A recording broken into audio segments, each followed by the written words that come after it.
Welcome back to this special Catholic Answers Live edition of the show, Leaving the Abortion Industry. If you've noticed, there seems to be a trend afoot in which former abortion advocates and survivors of abortion even change their minds and give us an inside story into how the abortion industry works. And today, you'll hear my recent conversations with two of them, two remarkable women.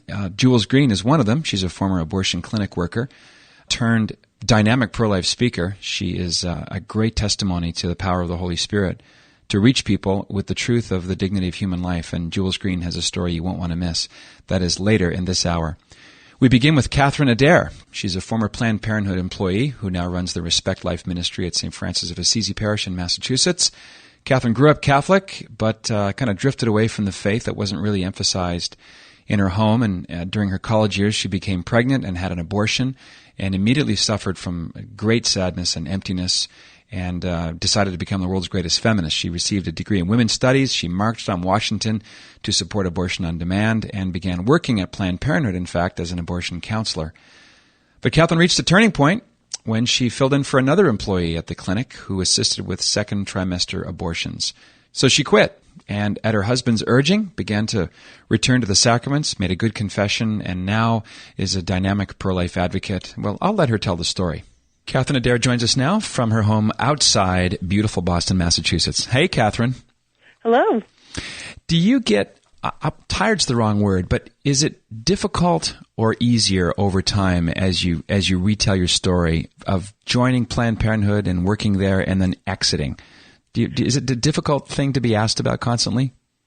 Well, it's not difficult to be asked about it. I find that two things. One, when I talk about it, I'm amazed at how, God works through me and the people listening. The love and the support that I've gotten from people is really overwhelming and really sustains me. Mm-hmm. There are certainly times that after you talk about it, especially things that were difficult, the next few days for me sometimes can be hard, and I find that staying in prayer and drawing closer to Christ is very helpful.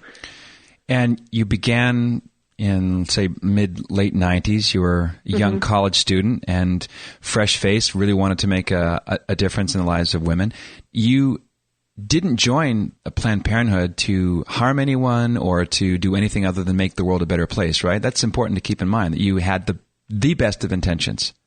I think that's very true, and I think that Planned Parenthood really presents itself as, an organization that really helps women, and that without it, as though, the sky would fall for poor women and women in general. And I think that I felt that Planned Parenthood was pro-woman, was helping people, was trying to make lives better for women. Well, the other side certainly is winning the euphemism language war. I mean, the very title of the organization, Planned Parenthood, it sounds so balanced, so rational. At what point after you began working there at the Boston clinic did you come to see that the PR and the press clippings and the advertising for the organization were not exactly accurate? It didn't take long at all. I mean, within a few months, I was working, I like to call myself the worker bee, where they sort of have you doing a little bit of everything. And when I started counseling, and I sort of use that word very loosely, I realized very quickly that what they were really doing was selling abortions. Mm-hmm. And there was no counseling, in fact, that the attitude towards African American women was racist, that the way that they put the woman through the process was demeaning, the way that the doctor treated the woman was demeaning, and within a very short amount of time, I started really having difficulty processing what I was experiencing versus what I had believed about the organization and about what they were telling people in the general public about themselves. I've been blessed to speak with a growing number of former Planned Parenthood volunteers and workers, Catherine, and one thing they seem to have in common is they've had abortions themselves and became advocates as a way to almost process the grief, thinking that they can transfer the sense that they had done wrong by helping someone else. And in your case, I know you've called yourself the world's greatest feminist at the time. You went whole hog. You got a degree in women's studies. You marched in Washington to support abortion on demand. Do you think some of, if not most of pro-abortion advocacy is rooted in a personal experience with abortion that is just not faced? Absolutely. I think there's a tremendous amount of pain behind those clinic doors, both for the women going in there and the women working there. When we think about the fact there's been 55 million abortions in America since 1973, you're talking about a tremendous number of women who have had abortions and really haven't been able to process that grief because abortion is held up as something that's good for women. And so when you're having these negative feelings, there's not really anyone to talk to, and so you bury it. You know, in my case, when I had my abortion, as soon as I left the clinic, you know, I cried when I left the clinic for about 2 minutes, and then I said, that's it, and I never thought about it. I completely buried it, never thought about it again, and to the point where I was this radical feminist, and also deep down inside, I believed that I would not be a good mother. And I buried it so much that I didn't even think about the fact that I was talking about a human being. Mm-hmm. So when I was working in the clinic, I really didn't see it as children, as babies. Tell us about the euphemisms that you were taught to use, Catherine. POC, maybe we can start with that one, my personal favorite. Well, the POC stands for product of conception, and that is a big euphemism that is used in the clinic. The other one is the contents of the uterus. So when you are explaining the abortion procedure to a woman in the counseling room, you would say the doctor will extract the contents of the uterus. Mm-hmm. And that's really as far as you get. Now, the POC, the product of conception, in our clinic was something after the abortion is done, the aborted baby goes into a baggie to be collected by the where it goes off, you know, at the end of the day, waste management or whatever it's called. They would come pick it up. Mm-hmm. And one of my jobs was to count them at the end of the day to make sure that they matched the number of abortions that had happened that day in the clinic. And we would joke in the clinic that POCs were called pieces of children. Now, this goes to a very interesting dynamic that I find fascinating and kind of chilling, and that is the macabre humor, the sort of gallows humor that I guess you need to keep doing this every day. I think, you know, it's interesting in talking to a few other women who also worked in clinics, in different clinics, and hearing about things that would go on there and what they would say. And I do think that it's a way of emotionally distancing yourself from what you're experiencing, a way of sort of disconnecting yourself from the aborted babies. In other words, that if a big part of abortion, of course, is dehumanizing that child. If it's not human, then you don't have to think about what you're doing. And I think that was a part of it. And I also think that you're in an environment where everybody toes the party line. And you don't speak out, and you don't say anything if you're feeling something is negative or wrong, or you don't have anyone to talk to. True or false, Catherine? Planned Parenthood exists primarily to provide access to abortion. Absolutely true. And I'll tell you why I think that's true. Planned Parenthood makes a tremendous amount of money off of abortion. And while they'll tell you, oh, it's only 3% of our services, which is actually not true, their main purpose is to make money off of abortions. They make a tremendous amount of money off of it. I've read anywhere from 30 to 40% of their profits comes from abortion. Mm-hmm. Were you given training that said in a manual somewhere or during a talk by one of the supervisors, look, do not use the word baby. That is a no-go word because it's going to set up doubt and we're going to lose a customer. Was it spoken explicitly, or was it just kind of implicitly part of the program that you instinctively knew? Well, it's probably a little bit of both. I was told specifically by my manager when I started doing counseling, don't say baby because it might upset her. Now, they didn't come out and say to me, and we don't want her to not choose abortion because we won't have the money. The attitude is more, well, you don't want to upset her. She's here for an abortion. You know, let's make it easy on her. As though it's this very paternalistic even attitude. Even to ask her, as healthcare providers should, how did you get here? Is this something you're going to regret? Exactly. That would be seen as what? Pointing fingers at her or judging her? Judging her in a sense, where it's sort of this interesting dynamic where on the one hand they have this very maternalistic, don't upset her, don't say baby, we don't want to upset her. Mm-hmm. And then on the other hand saying, well, you can't ask her how she got here if she wants other choices because that's demeaning. She's a grown woman. Mm-hmm. Do you see what I'm saying? So Sure. We weren't supposed to, I never asked anybody, well, what made you come in today? What's going on in your life that's leading you to this choice? Have you thought about other options? Sure. That is not part of the counseling at Planned Parenthood. So almost a self-serving condescension. Exactly. What was your turning point? Because most people who exit Planned Parenthood can spot the moment. It was a procedure they were asked to do or assist in, and suddenly unconnectable dots became so obvious that they could not do it anymore. What was yours? Mine came about on a day when I was asked I worked as a medical assistant, which basically means that you clean up the room after the abortion to get ready for the next patient. And I was asked to clean up a room after second trimester abortion, which only certain girls would do that, do that work. But they were shorthanded and they asked me to do it, and so I did. And this particular room is sort of towards the back of the clinic. It was very quiet. And when I went into the room, I was sort of trying to figure out where things were, and I saw this jar on a side table, and inside the jar were arms and legs of a baby. And I was so shocked. I sort of backed out of the room. I couldn't even really process it right away. And I just said to the girl, I said, I can't do this. I don't want to talk about it. And it was a huge turning point for me. I didn't leave the clinic that day or the next day. I continued to work there for a while. But I found that I was just really angry. Like I'd go into work just really angry because, the lie was exposed. I couldn't pretend anymore that we weren't really talking about human beings. And I couldn't go to work anymore and listen to the banter at lunch and go through the motions of these counseling sessions that were just it was just all lies. Mm-hmm. And I knew it was all lies. And I finally, I don't exactly remember how long, but I ended up leaving because of that.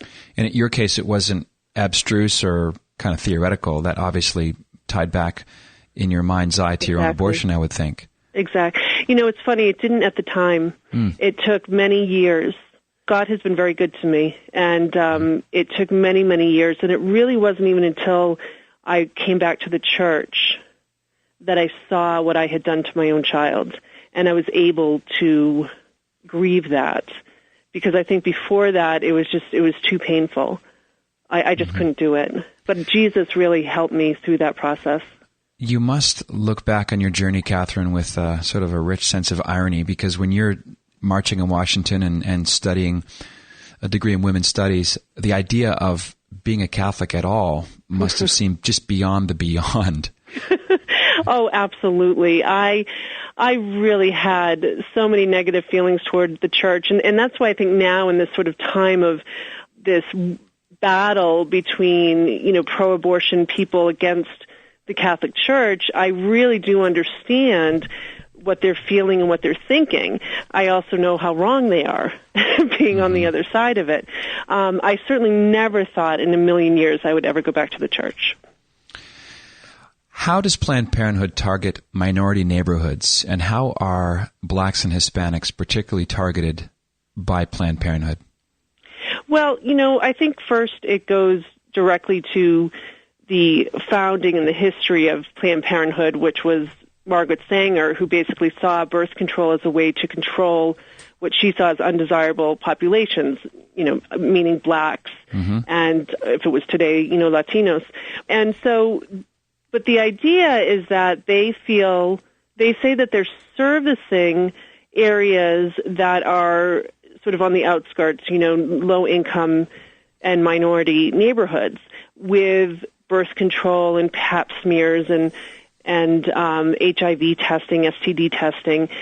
But what they're really doing is they're name branding themselves. They're saying they're using the name Planned Parenthood as sort of the Walmart name of reproductive health care, if that makes sense. Sure. In other words, go into the minority neighborhoods, and they're the only place for minorities to go, and they're pushing abortion. They're saying, you're poor, you can't handle having a child, we're going to help you with that.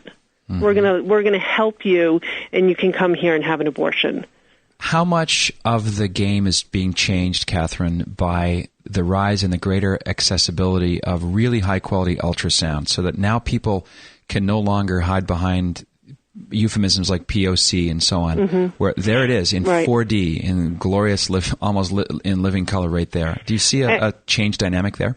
I do and I don't. I mean, to be honest, I'm still shocked at the number of pro-abortion people that use it's just a clump of cells, it's not a human being, it's a parasite argument. The fact that in this day and age that argument is still out there is shocking to me, because we know, what has been revealed through modern technology is that it is a child, and you can see that from the very beginning. And I do think it's changing the hearts and minds of a lot of people that work in clinics. I do think that, it's interesting because Planned Parenthood now, their protocol is to have an ultrasound before every abortion. And what they're really fighting against is that allowing the woman to see that picture. They don't want the woman to see that picture because she might change her mind. And so what they're calling, an invasion into a woman's, private decisions between her and her doctor is a lie. They already do the ultrasounds. But we know that once a woman sees the ultrasound and sees her baby, she's more likely that she's going to choose life for that baby. And that's really what Planned Parenthood is fighting against.